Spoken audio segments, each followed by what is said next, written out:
Ага, все, запись пошла. Друзья мои хорошие, значит, у нас, как сказать, перерождение Весты, да.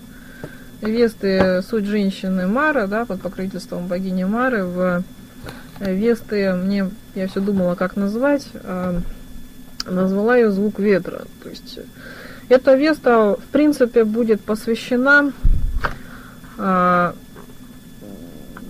будет посвящена у меня в основном от богини Майи, также богине Стрибе и богине Таре. Вот. Но вместе с этим идет у меня посвящение этой Весты еще Дашбогу, да.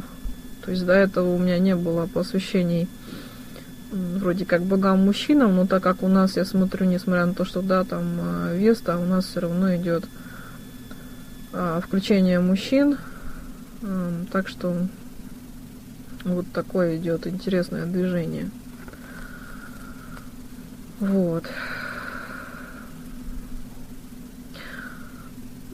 И вот недавно, собственно, мне пришло как раз вот информация о том, что как раз вот, и, ну как, не случайно, вот начало Весты у нас идет именно на такие так называемые рождественские праздники, то есть в моем понимании все равно покровительствует сейчас этому времени Всевышний, то есть непосредственно как бы вот в этом празднике Рождества Христова я вижу как бы как явление аватара Дашбога, то есть Дашбог, он как Бог покровительствует всем учителям, и в принципе он покровительствует,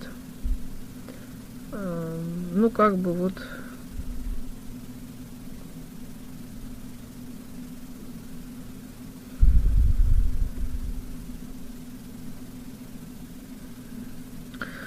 некоторым моментом языка есть покровительство как бы этого бога.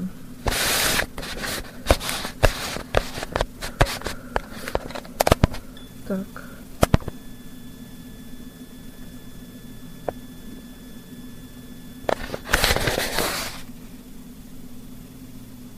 Что-то какая-то путаница у меня немножко.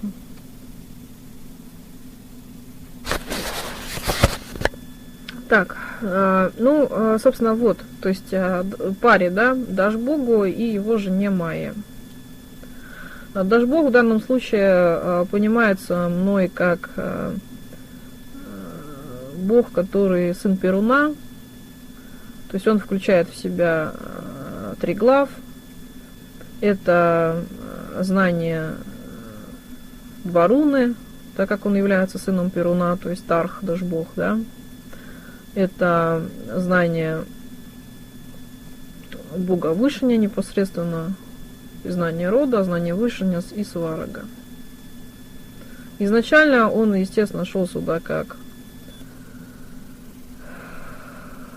там внук Сварога, да, то есть это как солнце, но также он спускался и учился как бы у рода, и тогда он стал как бы как Тархом, то есть принял в себя срединный путь, это единение темной и светлой и темной стороны, то есть это и есть, вот если его брать как в ипостаси Тарха, то это фактически проявление бога рода здесь, то есть это, ну как сказать, глаз, да, Всевышнего, и единение вот этой вот грани темного, только между темным и светлым. То есть проявление бога рода, поддержание Тарх и Тара, да. Если его брать как Дашбог, то это одно из явлений Всевышнего здесь, то есть по соотношению, по пробиванию, потому что Перун это правда, да, то есть в данном случае в нем как Перун, как Сивый, по пробиванию знаний Всевышнего суда.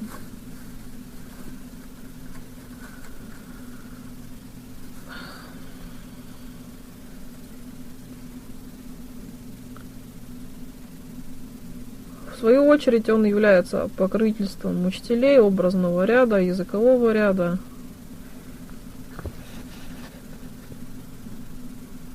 Скажем так.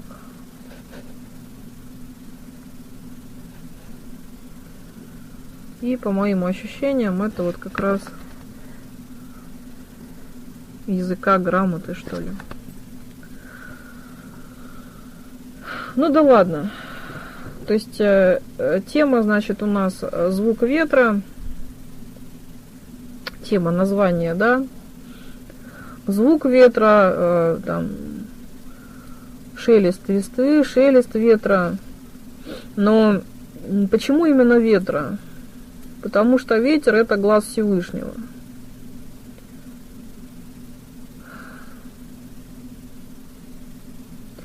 А почему именно звук ветра? По сути, звук ветра, он не слышен разумом. Это тишина.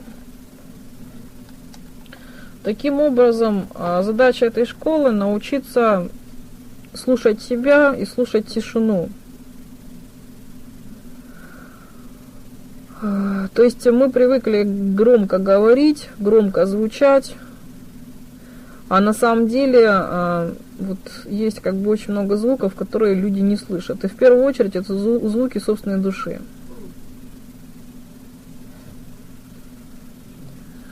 Вот. На предыдущих вестах мы изучали, то есть мы затронем с вами понятие звука как очищение человека. Так, сейчас мне надо как-то переложить запись.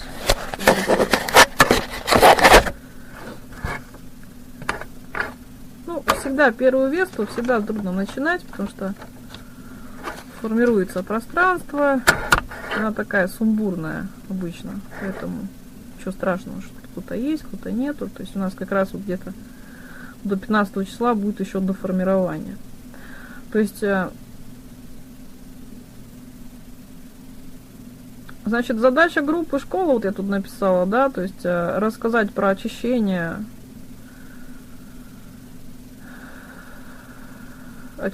тел, ну, общее очищение, да, в основном. Очищение, и я сейчас хочу добавить и структуризацию. То есть работа как бы с кармическим телом и другими, да, там телами. Кармическое — это включает в себя родовую работу, поднятие родовых знаний.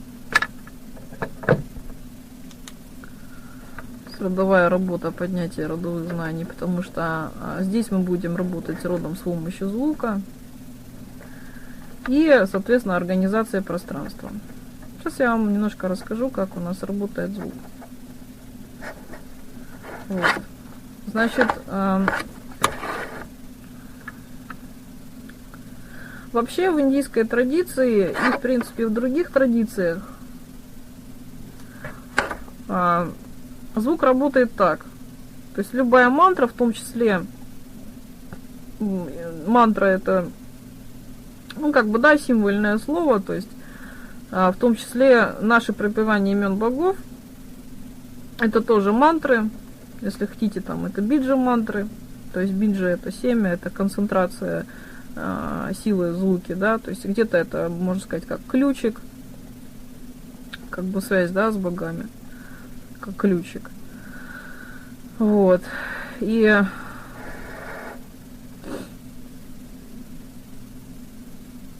у нас есть 3 возможности взаимодействия с звуком.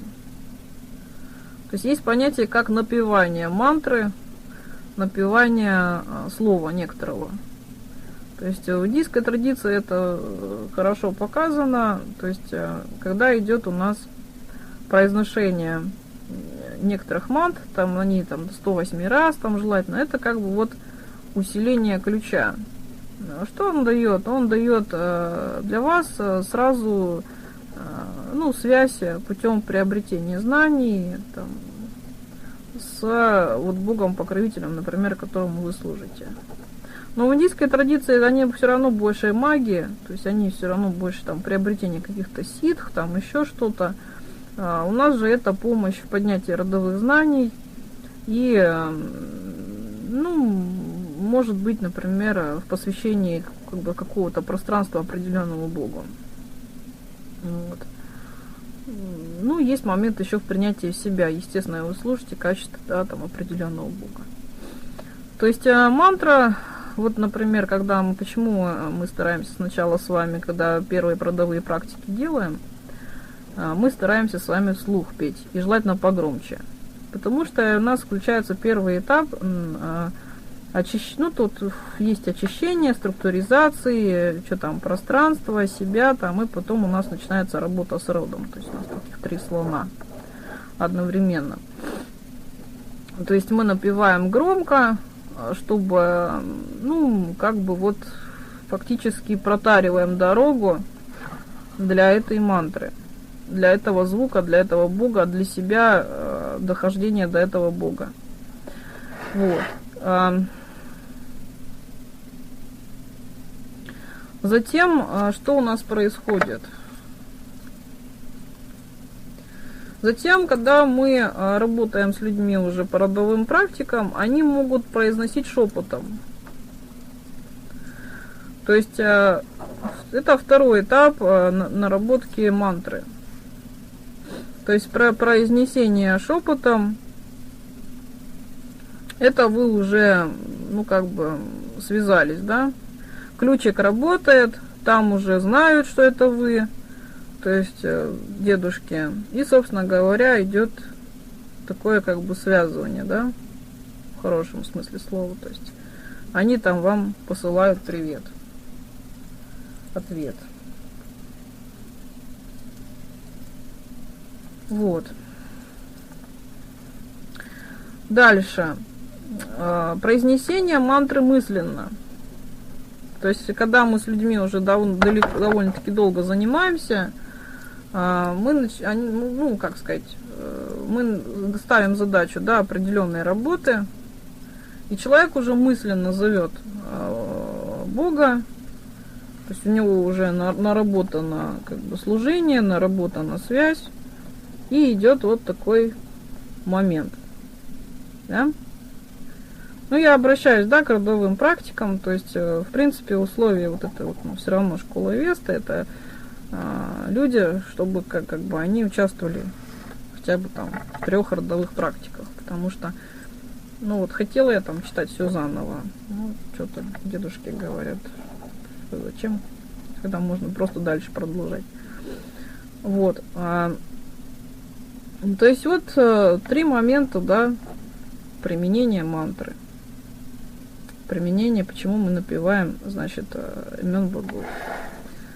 За звук.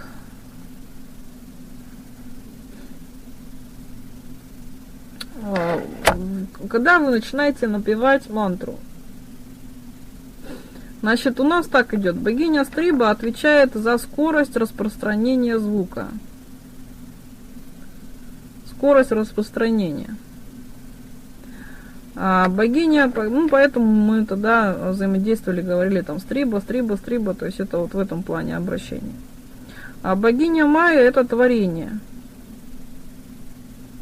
Это творение, да, звуком. И, соответственно, богиня Тара, ну, она у нас триединая богиня, то есть где-то это проторивание дороги, то, что помним, что Тарх, в нем содержится Перун, содержится, в принципе, Тара, там Тор, да, это, ну, как бы проявление тоже Перуна. И в нем содержится Всевышний как Сивый. То есть это идет протаривание дороги, и в том числе это еще покой ума. То есть прочищение, в принципе, вашего сознания. Само себе служение богине Таре, пропевание 21 раз слога Аум, это идет прочищение ментального поля, но не только. Там где-то... Ну ладно, я выложу мантры, которые мы пели, и лекции по мантрам у нас есть в круге славянских богинь. То есть я вам дам как раз время на прослушивание их. Вот. И на прослушивании их там есть мантры. И потом за это время мы как раз с вами с кем-то повторим родовые практики, вспомним работу со стихиями, сработаем как бы организацией своего физического тела, то есть тоже вот это все мы повторим с вами, с кем-то повторим, с кем-то сделаем заново, да. То есть вот у вас будет время на то, чтобы послушать круг славянских богинь, там вот как раз уроки майи, непосредственно практические уроки, работа с мантрами. Вот. Ну, вы можете их просто прослушать, просто, да, там, для общеобразовательных моментов. Значит, тара, да, это проторивание, то есть покой ума, и она как раз вот помогает вести, считается, от перерождений, то есть выводить ко Всевышнему. Вот.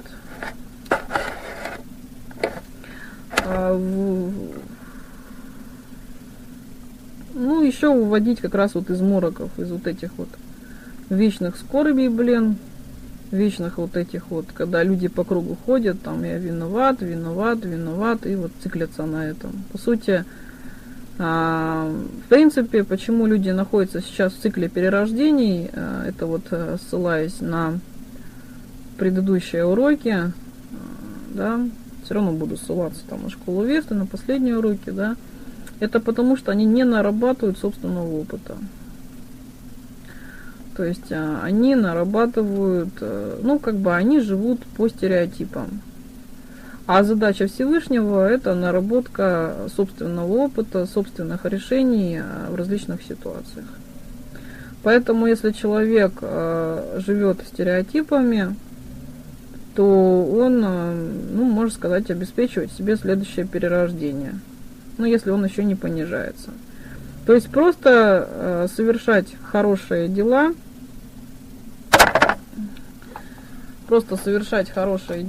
это еще ничего не значит. То есть вы должны еще, да, там, наработать свой опыт, принимать именно свои собственные решения, а не решения, которых вам заставляет делать, да, там, матрица и ваши предыдущие стереотипы. Вот. Значит, дальше поехали. У меня тут различного рода мешалки. Ничего, все нормально. Сейчас просто мантры себе включу, чтобы мне полегче было. Ничего, праздники.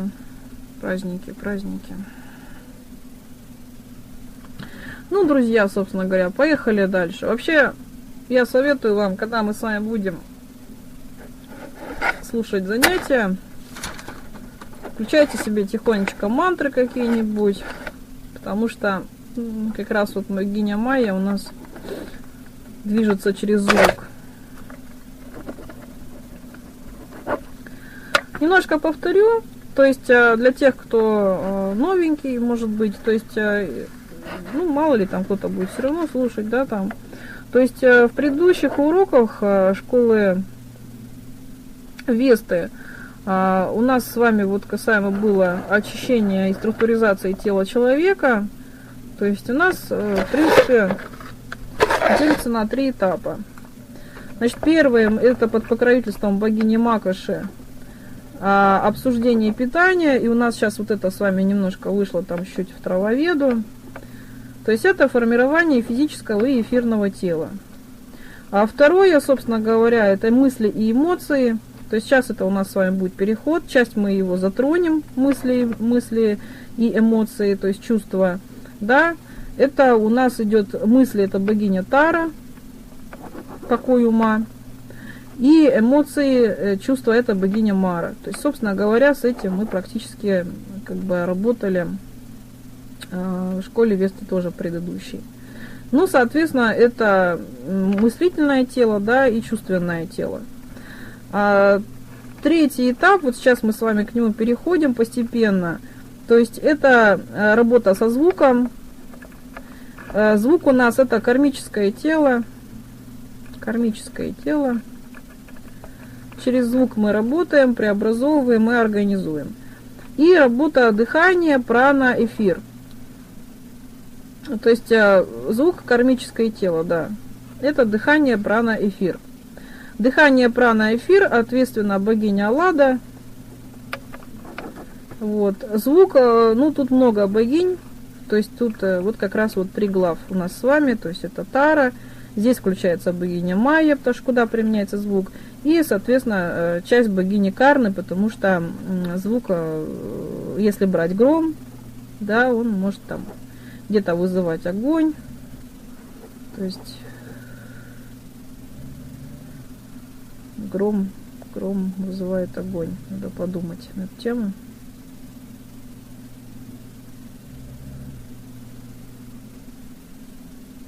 Разносит. Ну вот, тут мне сложно объяснить, я думаю, дальше придет информация дополнительная, потому что как бы вроде по логике не получается, да. Значит,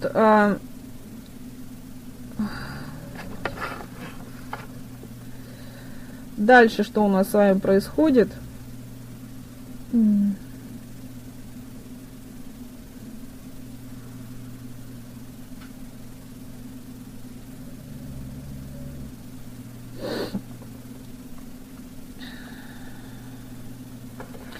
Дальше мы пойдем так, то есть эфир, дыхание, богиня Лада и вместе с богиней Стрибой, да, Стриба дыхание, Стрибог дыхание. Вот. Прана, дыхание, эфир, любовь. То есть прана равно любовь. Затем здесь у нас идет, там, Серега получше про это говорит, то есть у нас дальше идет душа-дух, и дальше у нас идет, сейчас скажу, то есть в принципе также богиня Майя и Всевышний участвуют в формировании тела, языка и образной части, также Дашбог. То, что у нас в принципе сейчас практически утеряно. Вот. То есть язык это по-нормальному, это как бы умение мыслить образами. То есть вот сейчас это очень сложно сейчас озвучивать на самом деле, потому что мы с вами, если мы знаем звук только как извне и не можем передавать образно, потому что в принципе звук мы даже с вами мысленно передавать можем, понимаете? И вот здесь я опять же ссылаюсь на Травоведу, где я рассказывала про великанов, которые могли устраивать там помехи в голове или еще что-то. Поэтому если вы понимаете язык только так, как что-то написанное на листочке, и не включаете образное понятие, то это совершенно не то понимание. То есть язык это не филология, как сейчас люди пытаются выйти в это состояние. Язык это, ну, понимаете, это руна. Каждая буква, она крутится. Каждая буква это переход в следующий мир. И каждая буква, можно сказать, выход на пространство Бога. То есть, если понимать каждую букву как руну, вот как мы сейчас работаем в природной волшбе, работа с рунами, то тогда, только тогда мы можем понимать, как... То есть, сначала, понимаете, это очень трудно, восстановление. Потому что, чтобы нам понимать язык, нам нужно входить в глубину каждой буквы. Если хотите, нам нужно медитировать на каждую букву. И как бы она содержит в себе очень много интересного. Но если мы обращаемся к языку без привязки, вот еще раз я говорю, почему как бы я даю руны, именно руны сначала, потому что у них есть учитель. Понимаете? А если мы начинаем изучать язык без покровителя, тогда непонятно чего. Это у нас опять ментальный анонизм получается, извините за выражение. Потому что мы звуковые, мы не образные. Вот мы приезжаем, там вот сейчас праздники, образное поле пустое. А особенно если у людей нет задач, они сейчас празднуют, у них вообще там хаос. У них прочистили мозги этой щеткой и ничего туда не вложили, понимаете? Как с этим сознанием изучать сейчас язык? Как? Это, извините за выражение, ментальный анонизм получается. Поэтому, чтобы изучать язык, да что ты будешь делать? Люди должны изучать символы, люди должны входить в рунику, люди должны научиться мыслить образами, люди должны научиться медитировать на руны и видеть пространство через каждую букву, понимаете? И покровитель языка нашего как бы сейчас, причем этот язык, он 10 раз преобразован, 10 раз он кастрирован, 10 раз вот это все происходило, это даже Бог. И построение дальнейшего как бы движения, то есть, ну, как наметка движения, это выход через даже Бога, через, как бы, может быть, кому-то надо там старый язык там туда, где когда что там обрезалось. То есть постепенно добавлять буквы, понимаете?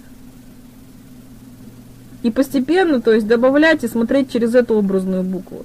То есть почему и сделано было, почему и сократили, потому что считали, что люди будут настолько, извините за выражение, тупые, что они не смогут больше образов принять.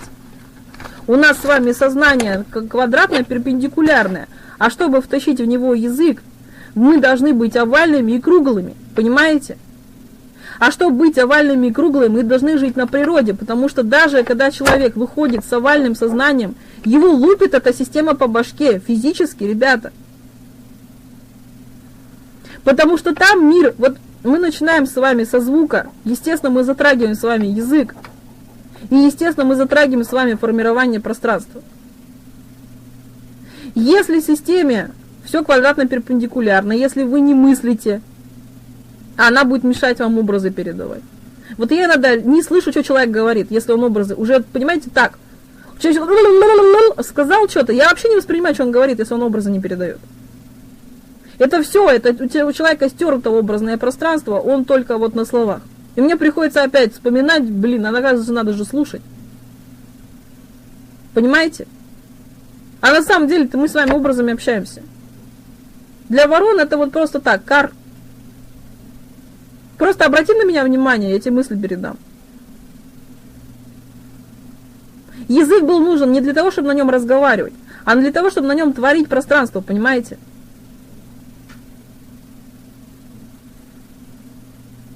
А вы хотите понять суть слов.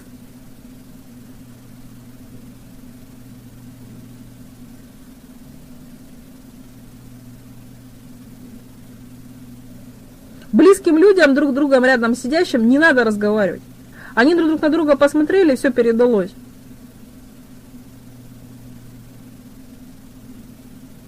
И когда мы с вами думаем, мы творим пространство. Поэтому надо, как говорится, следить за том, о чем ты думаешь. Потому что, исходя из 3 этапов мантры, произношение, шепот и мысль, они работают везде.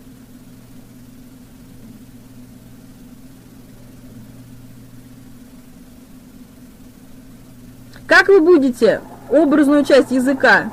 Он круглый, понимаете? Каждая буква круглая. Вы находитесь в квадратно-перпендикулярном мире. Как вы свою мысль круглую засунете в ячейку квадратно-перпендикулярного мира? Значит, что нужно сделать с вами? Перевести вас на звуковой ряд. На квадратике. Понимаете? Почему сейчас в фильмах орет музыка всегда? Вы не замечали?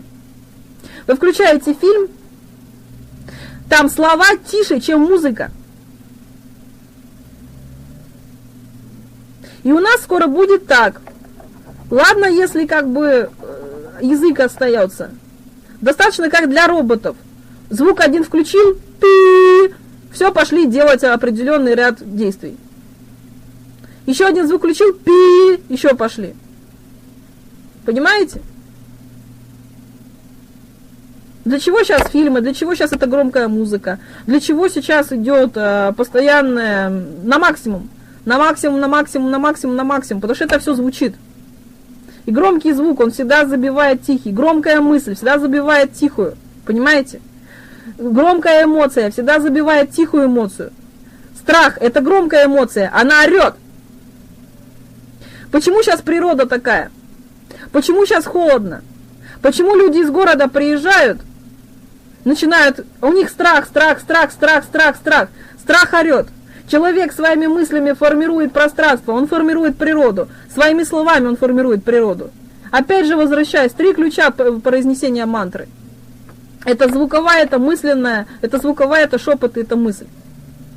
Что вы больше всего думаете в городе? Какие мысли у вас в городе больше всего? На какие мысли вас наталкивают в городе? Что звучит в ваших головах? На каком своем языке вы в своей голове разговариваете?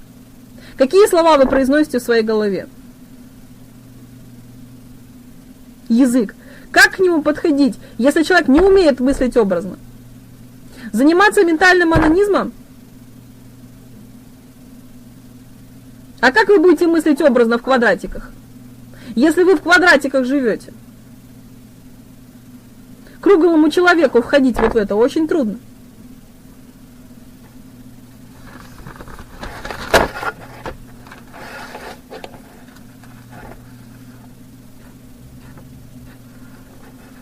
Поэтому мы будем учиться. Что делает, как идет обучение? Значит, обучает нас род. Каким образом? Начинаем, есть практики, да?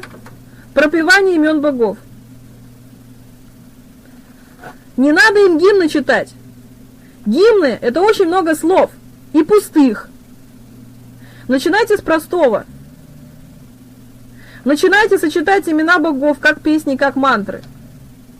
Просто звуки, напевание биджи имени каждого бога. Мы это делаем на родовых практиках.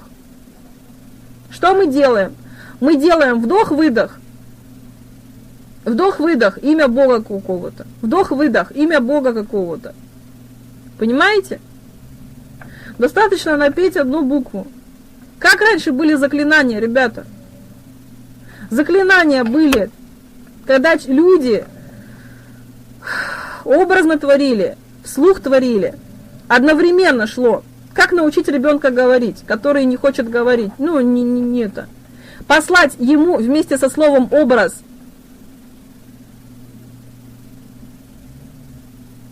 Некоторые дети не хотят сейчас говорить. Потому что они мыслят образами. Там дети, это говорят дети нового поколения. Это дети старого поколения.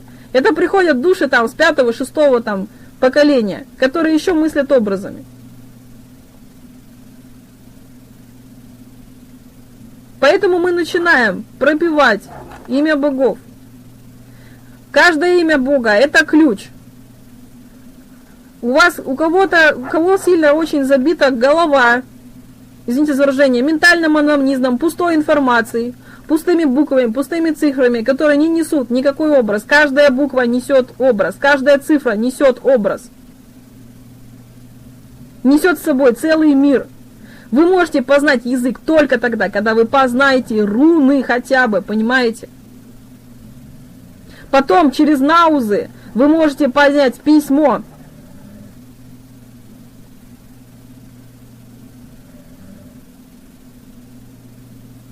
Через наузы, через физическое составление наузов, то есть узлов, значения, тоже связь с каждым богом, можно понять письмо. То, что мы узелки завязываем в тетради. Понимаете? Каждая буква это узелок. И это все только с покровительством Дашбуга. Потому что если без связи с богами, Каледа число бог, значение цифр, где-то там между ними крышей. Дашбог, значение образное. Значение образов букв круглых. Потому что Каледа это стена, ну как, это не стена, это столб, это поток. Дашбог это солнце, он круглый. Накладывайте круг на палку. Что получается? Цифра плюс буква. Да, вязание тоже, в принципе.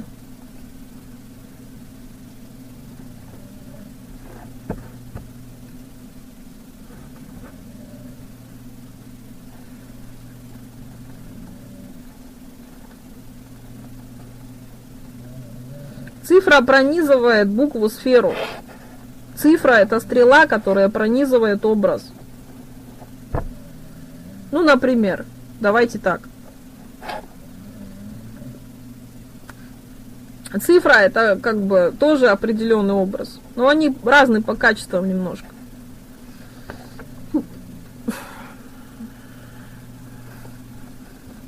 Поэтому и у Сергея тормозня с языковым в принципе. Потому что люди не хотят мыслить образами. Потому что люди не хотят совершать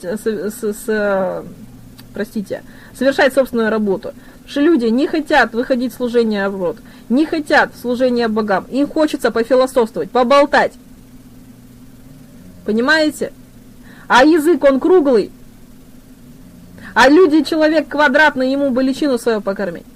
И куда в эту личину засунешь круг?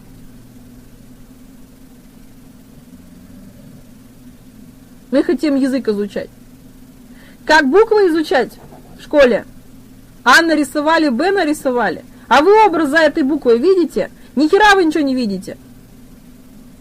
У вас опять азбука, или как это, букварь, блин. С чебурашкой очередной. Арбуз, блин. И чего? И все равно, смотрите, видите, осталась попытка. Видеть за каждой буквой немножечко арбуз. А если у нас таких А3? Или еще что-нибудь? Так этот образ каждый нужно увидеть, промедитировать. Давайте учиться на кошках, извините за выражение. Давайте медитировать на руны.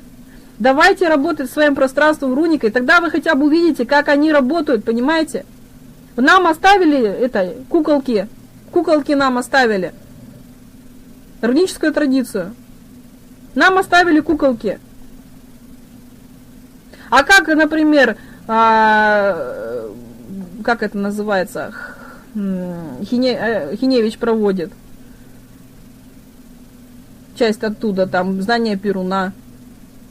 Как это все изучать? Ну, там и Бог еще проводил раньше. Некоторые буквицы, это связь с нашими ребятами с космоса. Потому что, еще раз ссылаюсь на травоведу, считается, есть одна из теорий, что Земля сюда специально, чтобы соединить свет и тьму.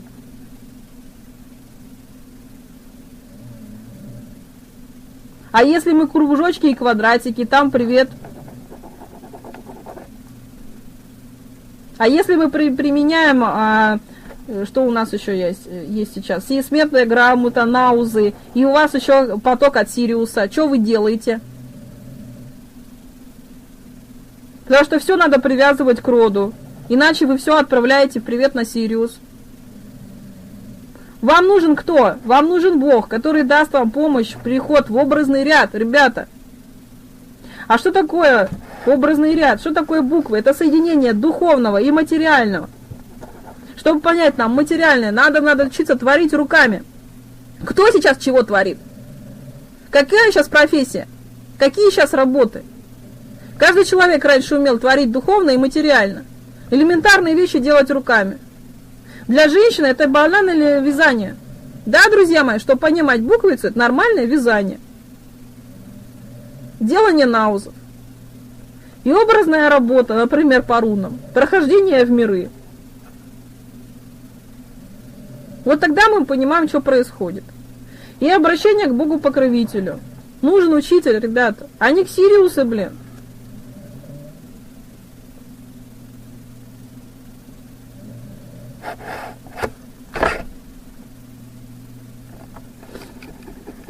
Поэтому поначалу действительно нужно как бы понять, осознать руны.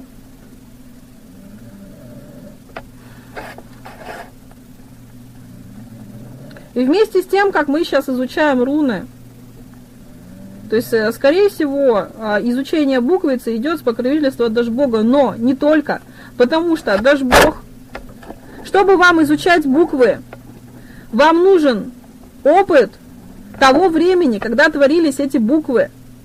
А если у нас сейчас то, что утеряны слова, у нас утерян опыт, у нас утеряно понятие. Вы берете букву и доходите, ну дай бог, там до 5-7 глубины понимания этой буквы. Чтобы вам изучать буквы, вам нужна связь с родом и доход до того поколения, которое еще обладает этим опытом и значением данной буквицы.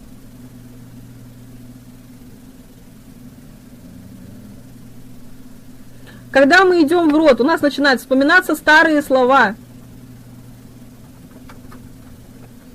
Старое слово вспоминается вместе с понятием. Вот это и есть поднятие родовых знаний. А изучать буквицу по листу это бесполезно. Это опять болтовня. Болтание туда-сюда. Понимаете?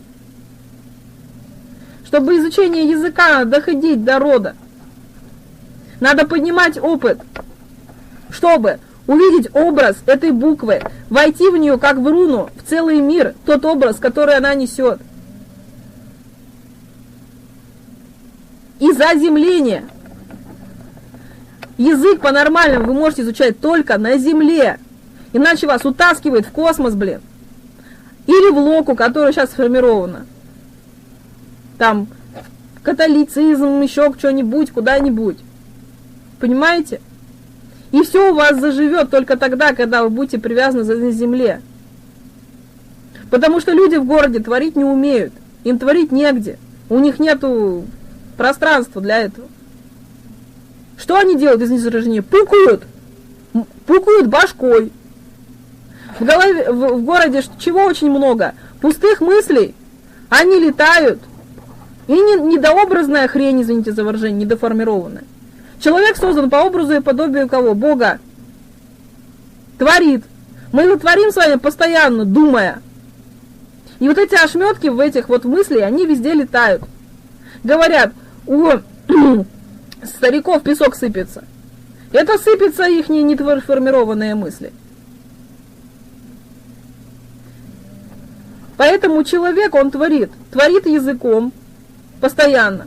Творит мыслью постоянно. Если вы думаете несколько раз одну и ту же мысль, как получается подселение, чебурашки и так далее. Если вы думаете негатив, негатив, негатив, негатив, постоянно одно и то же, все, вы его сделали. И у вас это не подселение, а как это называется? Новый житель живет постоянно.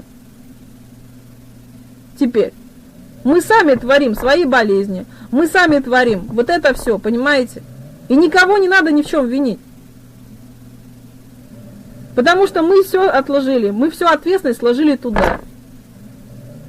И постоянно подпитываем это пространство, которое мы с вами творим. Поэтому, чтобы нам с вами идти в звук, еще раз говорю, я выложу беседы мантр, практическое применение. И мы с вами еще раз пойдем в род, уже с конкретной задачей, чтобы вы понимали, зачем еще нужна родовая работа. Чтобы она нужна для того, чтобы вы учились формировать пространство с помощью своих мыслей, шепота, да, там, и звука. А дальше у нас уже пойдут мантры, агмы и так далее. Руны, звуковое произношение, мысленное произношение и так далее.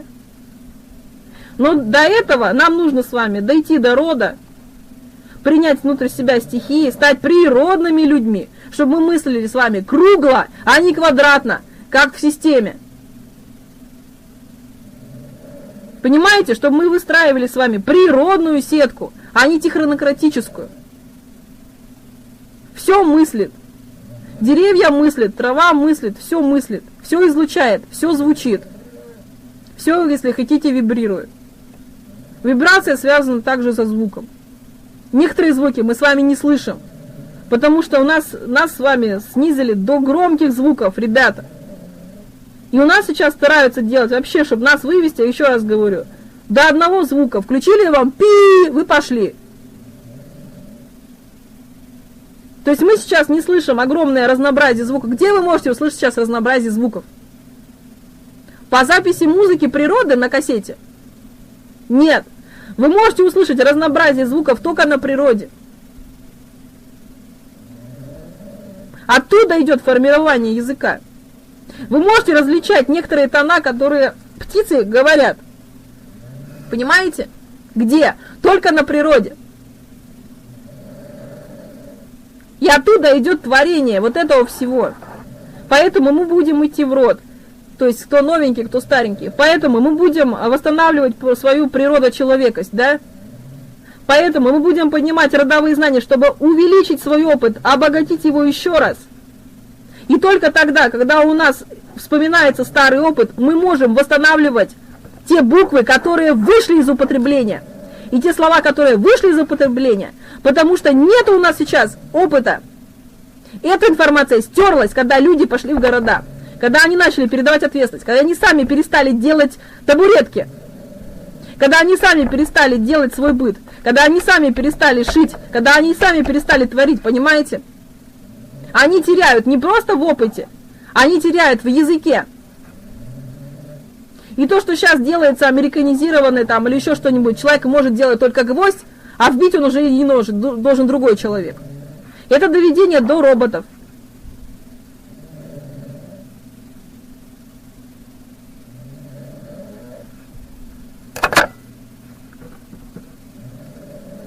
Вот, собственно, пока все. То есть начинаем опять с наших, да, баранов. Начинаем работать с родом, начинаем наполнение стихиями, начинаем убиранием чужой информации со своего физического тела, наполнение своей информации, и начинаем идти глубже в род, поднятие родовых знаний, и, ребята, хоть тресните применение этих родовых знаний. Где вы это будете делать? И только тогда, когда вы начинаете применять родовые знания, тогда вы начинаете творить, и у вас начинает появляться база, образный ряд, и тогда поднимаются буквы и языки. А в городе это, извините сожаление, философия. Ни о чем. Потому что глубину нынешнего языка можно понять только через практику, только через поднятие опыта этого слова. А если вы слово слышите, а и утеряно его значение, как его поднимать? Если уже нету этого дела, которое значило это слово. Вот. Так что первые, как бы, вот 3 занятия, это будет родовая работа, и работа с физическим телом, что там у нас еще было. Ну и дальше. Потом немножечко будем с вами включать руны, в свою очередь. Это 3 глав, это единение образа, творение звуком. То, что руну можно сделать, можно нарисовать. Она учит, понимаете? То есть ее можно нарисовать, ее можно сказать, и есть такой момент, что ее можно сделать телом. Есть рунические гимнастики. Руническая гимнастика что? Это опыт. Понимаете? То есть, в свою очередь, буква. Чтобы понять буквы, нужен опыт родовой этого мира. Он практически стерт. Исходя дальше, да, из руны. Буква, обращение к богам. Руна, обращение к учителю. Буква, обращение к учителю. В данном случае это даже Бог. И ваши творения. То есть так у нас и есть родовая работа, если хотите, по букве. Обращение в род, обращение к учителю и ваше применение. Ваше творение здесь. Так только нарабатывается опыт, и так только познается каждая буква. То, что в нее входится внутрь нее. Идет познание мира. Поэтому занимайтесь, занимайтесь, занимайтесь, занимайтесь. Изучайте руны, смотрите их через учителя. Потому что здесь нужно как бы заземление и развлечение. И чтобы не было мороков. Вот. Вот такое начало, потом продолжим. Касаемо уже буквицы. Ой, не буквицы. Буквицы я не буду, это я не знаю там. Это просто я вам даю как бы ключики. То есть может быть что-то продвинется, может быть будет результат какой-то. Вот, в языке. То есть дальше будем с вами смотреть вот после родовых практик, как дальше пойдет. Я пока даже не знаю. Вот, ну, наверное, все пока.